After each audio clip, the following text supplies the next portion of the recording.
वाईट वाटत होतं, म्हणून तो सगळ्यांनी मिळून निर्णय घेतला की आपण याच्यावरती ठाम राहू. आणि त्यांनी त्या बाकीच्या त्यांच्या जेवढ्या काय मागण्या होत्या त्या मान्य केल्यात. आणि काही इथं जे सांगण्यासारखं नाही ते तुम्ही ह्या 2 लोकांना कधी प्रत्यक्ष विचारा किंवा आताही थोड्या वेळात जरी विचारलं तुम्ही काय काय त्याच्यात खूप काही ते FIR खोटा केला होता. सगळ्यात महत्वाचं कोणाची बदली होण्यापेक्षा, कोणाचं अमुक तमुक होण्यापेक्षा, काय म्हणते त्याला निलंबित करण्यापेक्षा FIR खूप महत्वाचा.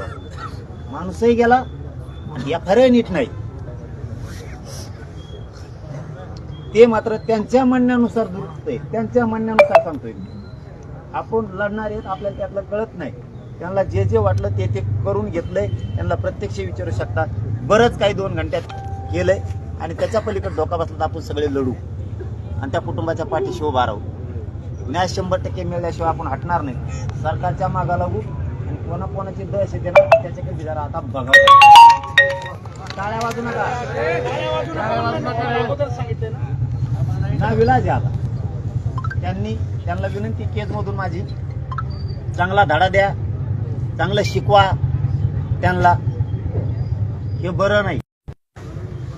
पाळता भुई कमी होईल की दिवस येऊन देऊ नका. तुमच्या लोकांना चांगला धडा द्या, चांगलं शिक्षण द्या, चांगली शिकवण सांगा त्यांना. तुम्ही नाही सांगितली तर आम्हाला नीट करावंच लागणार. कारण प्रत्येक वेळेस जर असं प्रत्येकाचं काळीच टप्प्याटप्प्यानं जर जात राहिलं तर कुठं तरी विचार करावा लागणार आहे. त्याला नाविलाजी आणि आपलं सगळं खुल्यावर असतं. आपण अंधारातून फंधारातून काळ्या फाड्या करत नाही. माझी विनंती इथून आपल्या लोकांना चांगलं शिक्षण द्या, त्यांना चांगला धडा शिकवा, त्यांना चांगलं सांगा. इथून पुढे तरी काही गोष्टी व्हायला नको. जर झाल्या तर नाविलाजानं या समाजाला नाविलाजानं जशा तसं उत्तर द्यावं लागणार. आपल्या भावासाठी आपण सगळे थांबू. मला वाटतं ते PM होऊन 24 घंटे झाले. ते PM करून आपण त्यांच्यावर अंत्यसंस्कार करू आणि त्या कुटुंबाच्या पाठीशी राहू. सरकारने याचा धोका दिला तर आपण लढू त्या कुटुंबासाठी आणि न्याय मिळवून घेऊ. ना त्या दोघांना दोष देऊ, ना मला देऊ, ना तुम्हाला देऊ. आपण लढू. यांनी धोका दिला तर आपले लोक एकत्र राहू आणि आपण या कुटुंबाला न्याय मिळवून देऊ. त्यांना जास्तीत जास्त शिक्षा होईल हे आपलं टार्गेट ठेवावं. अशी माझी सगळ्यांना विनंती आहे. आपण त्या भावाचे अंत्यसंस्कार करून घेऊ असं मला वाटतंय. शेवटी तुमचा निर्णय, तुम्ही सांगाल ते मी करायला तयार. तुमच्या बुद्धीनं सांगा कोण सांगा.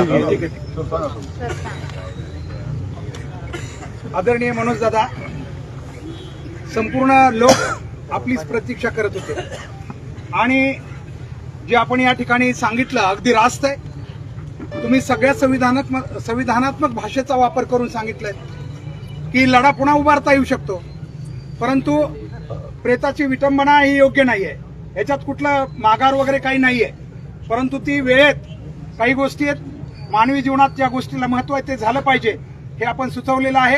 आणि आम्ही सर्व केजवासी आहे. आम्हाला याचा पुन्हा आहे की सगळ्या जाती धर्माचे लोक याच्यात अगदीच या सहभागी आहेत या आंदोलनामध्ये, या न्याय मिळवण्याच्या प्रक्रियेमध्ये. तर आपण दिलेलं हे सगळं आम्हाला मान्य आहे आणि ते स्वीकारून आज जसं आपण म्हणालात ज्यांच्यानं शक्य आहे म्हणजे ज्यांना त्यांनी अंत्यविधीसाठी येऊ शकता नंतर आपल्या वेळेत. बाकी या ठिकाणी आम्ही मसाजोगचे जे काही 2 नागरिक आहेत त्यांनी जी भूमिका मांडली आहे त्यांचा लढा पुन्हा उभा राहिला तर नक्कीच त्या लढ्याला पुन्हा केज तालुक्यातून हे आंदोलन तितक्याच ताकदीनं उभा राहील आणि त्यांना समर्थन देईल. एवढंच या दादांना या ठिकाणी केजवासियांच्या वतीनं आणि उपस्थित सर्व समाजाच्या वतीनं आम्ही सांगू इच्छितो. आणि आपण आलात या ठिकाणी आमच्या या आंदोलनाची दखल घेऊन भेट दिली त्याबद्दल सर्वांच्या वतीनं आभार. धन्यवाद. याच्यानंतर PM झाल्याच्या नंतर डेड बॉडी लगेच घेऊन जायचंय आणि 1 तासाच्या आत मस्साजोगला अंत्यविधीचा कार्यक्रम आहे. ज्यांना येणं शक्य आहे त्यांना मस्साजोगला या.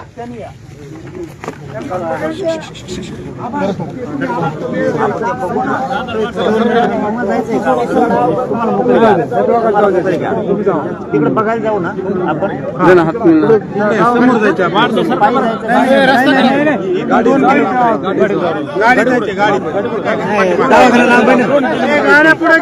दवाखाना लांब बनवरी सरका बरं कडे तर रे सरका भाग पाठीमागं जाऊ नका, कुणी पाठीमागं जाऊ नका.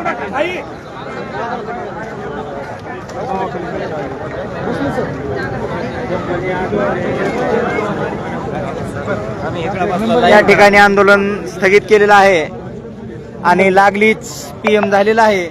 तरी लागलीच जसं की डेड बॉडी मसाजोगला पोहोचेल त्याच वेळेला तात्काळ अंत्यविधी होणार आहे. तरी सर्वांनी ज्यांना ज्यांना शक्य आहे त्यांनी